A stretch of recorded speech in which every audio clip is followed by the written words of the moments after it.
Today's podcast is brought to you by Audible. Get your free audiobook download and a 30-day free trial at audibletrial.com/necessary blackness. There are over 180,000 titles to choose from. You can access it from your iPhone, Android's Kindle, or MP3 player. I would like to give thanks to the ancestors, known and unknown, those who have paved the way for us to survive this moment of time and to have a reference point to use as a blueprint to deal with these hellish times we are living in. I would also like to give honor and reverence to the woman of the universe for your superior work, for bringing forth the spiritual information through the triple stage of darkness of your womb and giving birth to God. We would like to give reverence to the universe and praises to the indigenous. My name is Raheem Shabazz, and this is Necessary Blackness Podcast.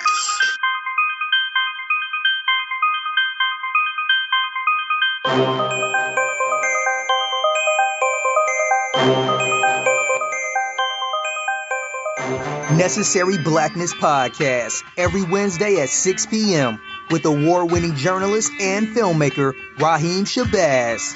This podcast is only for those who are unapologetic, because the mind of the conscious man or woman recognizes no monopoly on truth. Truth is relative and always to be sought. Scrub Nail Boutique should be the reason why you break up with your nail salon. Ladies, if you want to get your nails done in the comfort of a safe haven atmosphere, Scrub Nail Boutique is the location. The grass is always greener where the products are. You should be treated better. You deserve better. Get an unlimited manicure membership for only $49 per month. Scrub Nail Boutique, located at 722 South Broadway, Baltimore, Maryland, 21231. Peace and power, Black family. This is your host, Raheem Shabazz, and we are here for another episode of Necessary Blackness Podcast. And this podcast is sponsored in part by Scrub Nail Boutique. And that family is a Black-owned business that uses plant-based products, and that's located in Baltimore, Maryland. Now, Necessary Blackness Podcast is showcasing Black nail salons, and we're doing this for free, family, because what we want to do is we want to show that we have Black businesses that we can support, that contributes to our community, and their thoughts, their actions, and their deeds reflect our overall view. By now, many of you have heard about the situation that happened in Brooklyn, where a gang of Asian nail technicians assaulted a grandmother and her daughter who refused to pay for a botched $5 eyebrow wax. They paid for the manicure, the pedicure, but their eyebrows was messed up, and she refused to pay the $5. As a result of that, she was detained by a male employee and was held hostage while she was beaten by several employees. One of them used a metal rod, and they threw acetone on this young lady. This situation is not new. This has been happening for some time now. For those that don't know, recently there was a situation that happened in Tulsa, Oklahoma, at Anna's and John's Beauty Supply. And the Asian man is seen on camera, and he has been recently arrested, I might add. But he punched a lady that was with her daughter in the face. And the reason why is because her daughter grabbed a 99-cent keychain without her knowledge and was walking out of the store. The man confronted her out of the store, an argument ensued, and this man punched her in the face. This is something that has been happening all across the country, and we need to spend our money and pool our resources and support our businesses instead of going to outside forces and entities that don't respect the Black dollar. Malcolm X told us about the power of the black dollar. Marcus Garvey told us about the power of the black dollar. It was Marcus Garvey who said, buy black, think black, and everything else will work itself out. Ladies and gentlemen, we have to take control of our community by empowering businesses that operate in our community that are owned and controlled by us. We are the holders and keepers of ourselves and predicament. We can no longer support those that seek to subjugate us, to assault us, to belittle us, and don't put back in our community. We have many viable businesses that we can support.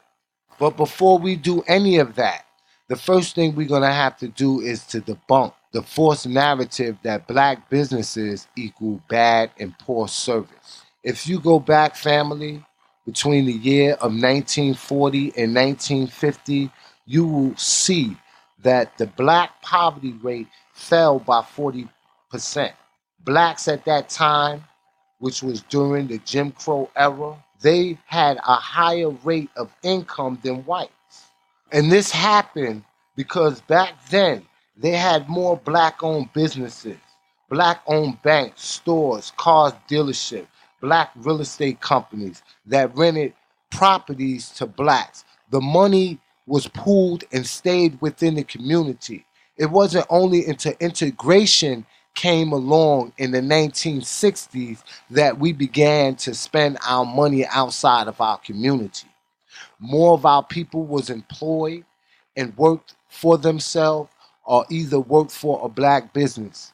Today, that is very unlikely that you will see individuals pooling their resources together and building businesses. We have to get back to that. If not, we're not going to be an economically viable people. We're going to remain on the bottom rung of the economic ladder.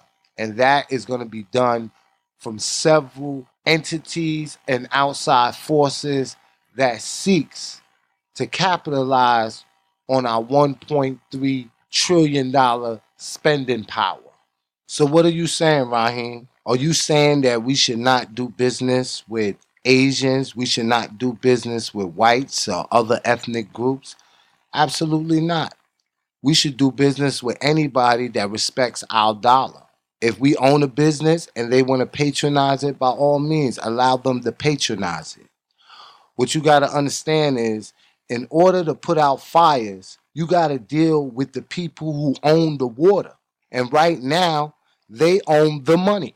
So we have to do business with them. You need money to get power, and you need power to protect the money. And when you have that power to protect your money, you can do like the Chinese do. The Chinese have Chinatown. You can do like the Italians do. The Italians have Little Italy. And no other ethnic group has to worry about being physically assaulted. What you have to understand is physical war gets control, but psychological war maintains control. We have to be psychologically smarter than them. We have to strategically think this thing out. And if there's a time and a need for us to go to physical war, then we will do that. But we have to be smart. You know, I read a quote a long time ago, right? And the quote said that when we get our income tax, we go to Indian stores to cash out checks, an Asian hair salon, a corner store owned by Arabs, and a white department store owned by whites. Why is that? When we have viable black businesses that we can frequent and that we can spend our money in. You know, Nuri Muhammad, he says that we spend money we don't have to buy things we don't need from people who we don't like to impress people we don't even know.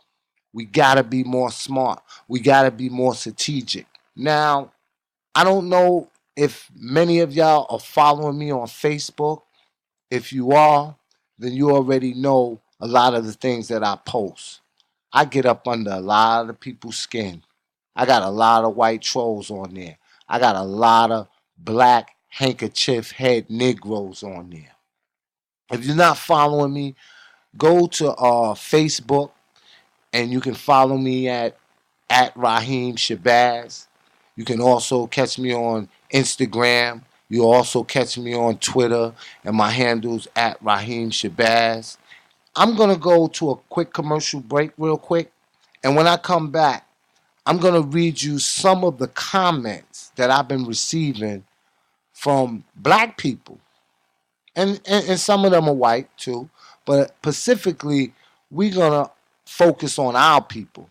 And I want y'all to listen to these comments of individuals that are diametrically opposed to us coming together and having economic prosperity and doing for ourselves and supporting our own.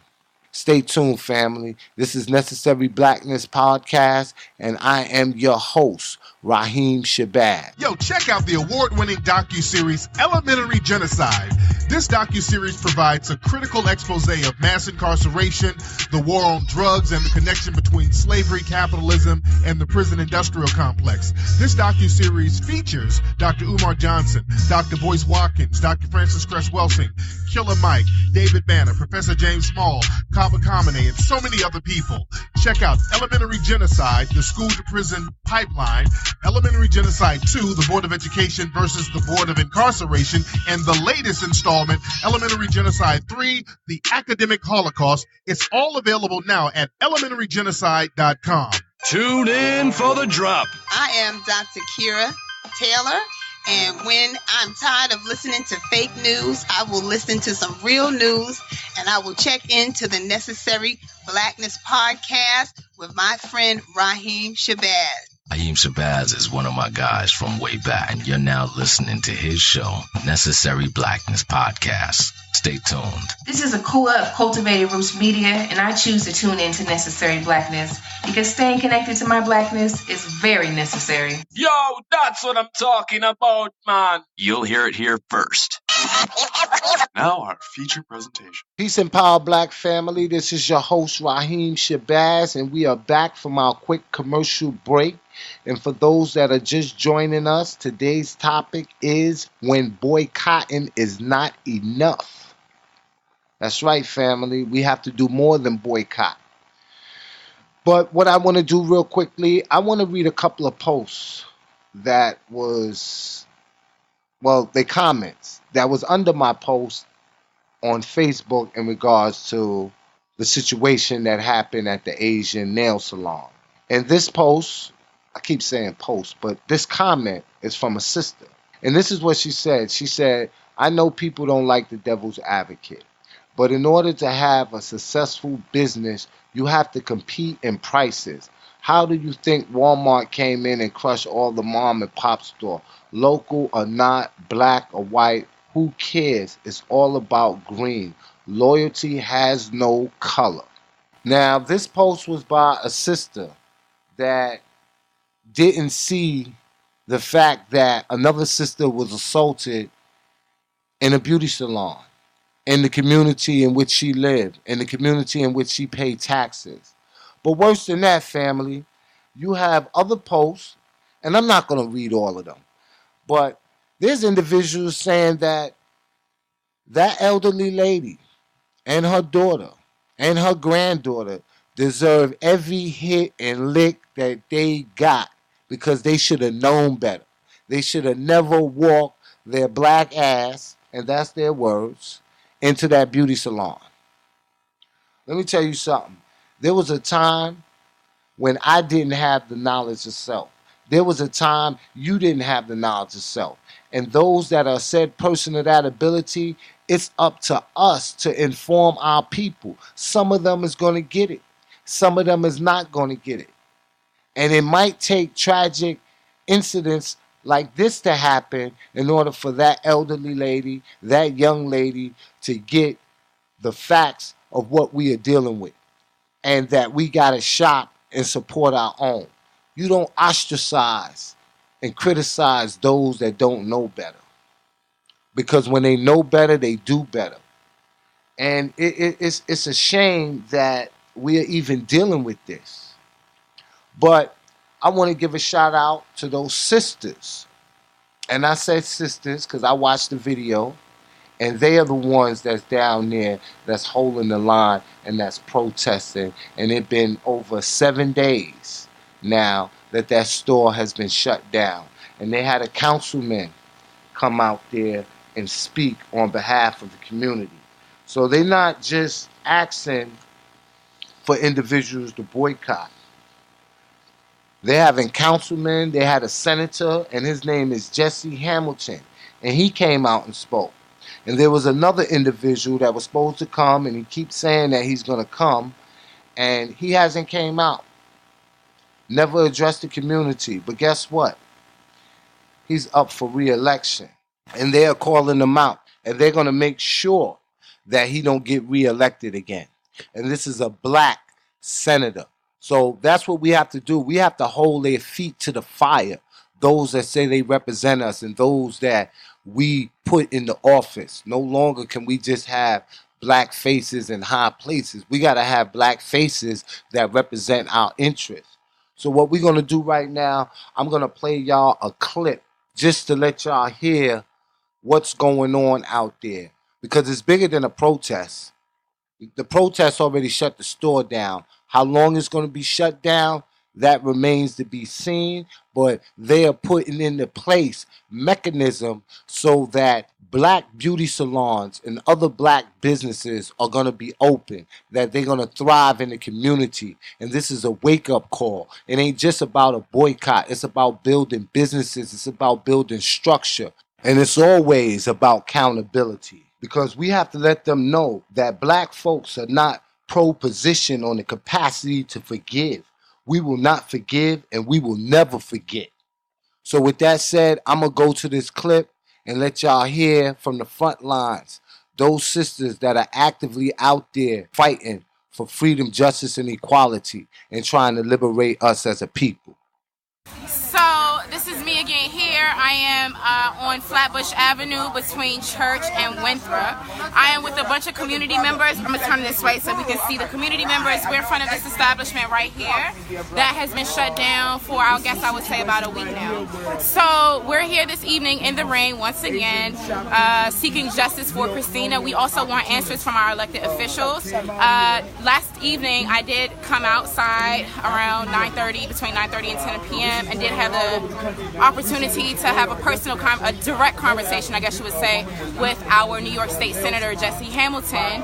I voiced concerns about the silence of our black politicians, especially those black males that do not speak up or show out after we have voted them in. But when atrocities against black women are committed, the silence is also complicity. And so there has to be more work done on that front. We vote you in, and a level of accountability. I don't want to cut anyone out of the video. So the other thing we talked about are some resources that are long overdue to the black community, and Flatbush especially. We need vocational education programs. We need a pipeline to start black businesses. We need an equitable and an equal distribution of wealth for the black community here in Black Flatbush. The black constituents have voted these politicians in. So we will be meeting with Senator Hamilton again at some point this week, and so there should be a follow-up. But we don't want just words. We want direct actions. We want direct results. We want opportunities and a pipeline to continue creating black economics in Flatbush that is sustainable through business. The other thing that we want to touch on is that we still have an individual who's missing. His face is on a milk carton, and so if anyone has seen the borough president of Brooklyn, he knows who we are, he knows where we are, he knows where we be. We be at the same places every day. You know, from this event, and every time we see a black person, a black man, woman, or child that is killed or abused or disrespected because of white supremacy and racism, it traumatizes everyone. And so right now we want results. We want to kick out people who do not respect us and those businesses that should not be here in the community, and we want resources and we want levels of accountability. The other thing is that we're calling for action. We're calling for all of our black folks to buy black and to support black-owned businesses, and to also come out and support the cause as well. We've been passing around information about black nail salons within our area. people have been going to them. As a quick update, the location that's supposedly beautiful, red apple whatever, on Nostrand and Winthrop Street, they have been getting no business. So they've been getting a couple people going in, some of the same people going in every day. I mean, I don't know if people actually get their nails done every single day, or if they're getting paid, or if they just want to know what's going on, or if they're undercover agents, or whoever they may be. It's the same couple people going in, and I would say that, like, on average, based off of what I've seen, it's about 8 to 10 customers actually getting services, when they're usually like 50 customers or however many customers in these two establishments. So whoever this entity is, or whoever those owners are, they are hurting, they are suffering, they are angry, and we're gonna shut them down. So we have to do this every single day and put people on blast, and put people's faces on milk cartons. Then that's what we're gonna have to do. We don't have to. And I've also seen messages from certain politicians who we've already named, who are trying to convince other people to tell us to simmer it down. There's no simmering down here. No. This would not be simmered. This is what you see is what you get. It's not going to change. I would say if it was police brutality, Reverend Al Sharpton and all these other politicians would be here because it will benefit them financially. This doesn't benefit them financially, so nobody want to come forward to be the voice of the community, but females, us mothers.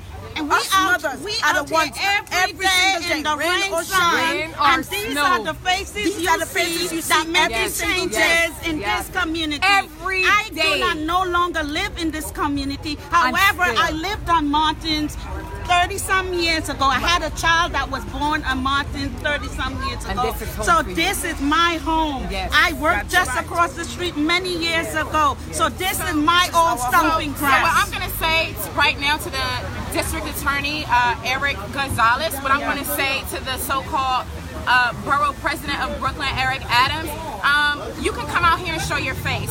We're not going to continue calling, we're not going to continue sending emails, and we're not going to allow you to tell people, to tell them to use their voices to let us be patient and all of this stuff. We have a lot of questions, we need answers, and we actually want results, and we're creating accountability. We will vote you out. You know who we are. You know what the incident is. You got my vote for all these many years, and you're going to be voted out because we're going to pick it, and we're going to let everybody know in the community. I do not vote you in. I knew Marty Markowitz's shoes was very big to fill. I knew Marty Markowitz's shoes were very filled. You're big to fill. Nobody can fill that. You are now fired, Eric Adams. Fired. Community. You are now fired. Bring back Marty. Bring back Marty. Bring back Marty. Bring back Marty. We're not going to play any games. We're not going to stop, and we're not going to allow people to bamboozle us. We're not going to let these men sit back in office and try to tell their constituents what to do or how to control the narrative, and they're not actually out here. We're not asking you for any personal information about investigations or anything like that. We have questions about resources. We want to know what the long-term solutions are that are going to create a sustainable black economy in Flatbush, Brooklyn, or else you're done. So right now, you know who I am because all of y'all have seen my videos. Elected officials, yes, I've heard about your complaints. So you see who we are, you know who we are, you know what the requests are, and we're not going anywhere. So I just want to say one thing, and that's very important for everybody to know. All over New York, all over Brooklyn, Harlem, Queens, wherever you at, that as y'all see, the leadership of this movement, the leadership is African women. They're taking an anti-colonial stance, and everybody has to recognize, now all you reactionaries that want to put black women in the background, the leadership of this movement is African women. We must understand that. The leaders of the African anti-colonial movement in Brooklyn, Harlem, all over New York, all over the world is African women, and they're standing strong, they're winning, they will win. We will. We are winners. Thank you. Thank you. Anything else you want to close us out? The struggle continues. Every day we're going to be out here. We ain't stopping. You know, they expect every time issues like this come up, they expect us to, after a few days, for it to be over, and then it's back to business as usual. This time is no business as usual. We're going to shut them down. And another thing, Why is Eric always siding with the enemies of our people? You know, when the elite school issue came down and he was on one side, a week later, he was on a totally different side. When the Peter Liang deal went down, he was on one side, and then a few weeks later, he was on another side. You know, we're not going to tolerate that in this community. No more sellouts, no more siding with the enemies of African people. Uhuru. So there you have it, ladies and gentlemen. Those are our sisters and a few brothers that are on the front line, and they are out there in Brooklyn, and they are fighting the good fight. And if I was in Brooklyn today, I'll be out there as well. And what we have to do is we have to raise those sisters' voices up. We have to support those sisters. And if you know of a black beauty salon, make sure you go out and support that. And speaking of black beauty salons and nail salons, the R&B singer Tiana Taylor, many of y'all might know her. She signed to Good Music Records, and that's Kanye's West record label. She has a nail salon, and it's called Junie B Nails, and it's on 2330 Adam Clayton Boulevard, and that's in Harlem, New York. Make sure y'all go and support that sister. She did something that was very revolutionary. She held a press conference with the loved ones and the actual individual that was assaulted in the Asian nail salon. And she offered them a lifetime pedicures and manicures. And she is helping that family out and doing the best that she can for them. But this goes to show you the power of black people. We have the power and don't even realize it. There are many people that live in that community that probably don't even know that there's a black business that's right down the street that does nails, that you can go and you can shop and you can frequent. So what we're going to do, we're going to go to the small clip of Tiana Taylor, and we're going to listen to her at a press conference, and then we're going to come back and we're going to wrap this up because I got to get out of here, family. I got a lot going on. So let's go to this clip real quick. Down. And this is just proof of why we need more. We need more black businesses, why it's so important. And them that had went through what they went through was just completely horrible. And I just wanted to let you guys know that you guys have a lifetime of services from Junie B forever. Whenever you want to come, free nails, feet, eyebrows, eyelashes, makeup, braids. I don't care if your shirt's spray painted, whatever. You are forever welcome to Junie B Nails. Okay. I'm so sorry. It's okay. We're going to be all right. That's right. We're going to be all right. We here. Where we at? That's right. That's right. We're all right. That's right. That's right. At this time, we have Christina. She's going to... I don't know if y'all was able to hear that, but that was Tiana Taylor, and she was consoling the family. They were surprised, and they was grieving, and she was consoling them and telling them they're going to be all right. So in the words of Kendrick Lamar, we going to be all right. So family, I do have to get up out of here, but before I go, I want to leave y'all with a few announcements. As y'all know, this month is Black August, and there is a National Youth Conference. So this is for all homeschoolers, independent schools, elementary, high school, and college students, educators, parents. This one is for you, and it's free. And this takes place August 25th from 11 a.m. to 5 p.m. Unfortunately, I'm not going to be there this year, but I do go every year. And this is taking place at the Pittman Community Center. And that's in Atlanta, Georgia. And you can go to Kalonji Changa's page on Facebook. There's more information about that. As y'all know, Kalonji Changa, he has the Safu Youth Corp. And they will definitely be in the building. FTP will be in the building. And this is a big event, family. Please, if you're in Atlanta, August 25th, make sure you go out and support. I will be in Baltimore, Maryland. I won't be there for a speaking engagement, but I will be there. And if there's anything happening that weekend in Baltimore, make sure y'all hit me up and let me know, family. I'll definitely come out and support. And September, remember this, family, for all my people on the West Coast, September 29th to the 30th, I will be out in LA for the Justice on Trial Film Festival. And there's more information about that on my Facebook page, it's on my Twitter page, and it's on my Instagram page.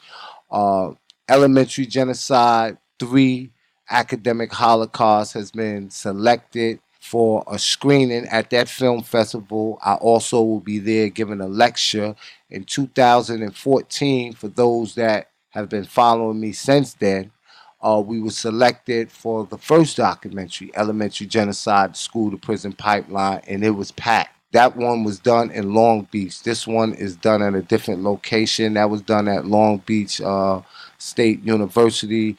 This is at another college. But make sure y'all come out, see me, support. And if you don't have Elementary Genocide 1, 2, and 3, make sure you go to elementarygenocide.com and get you a copy. Also, we got Necessary Blackness podcast t-shirts on deck. We got your size. Make sure you put your order in. This is Raheem Shabazz. I'll see you next week. Same place, same time. Peace.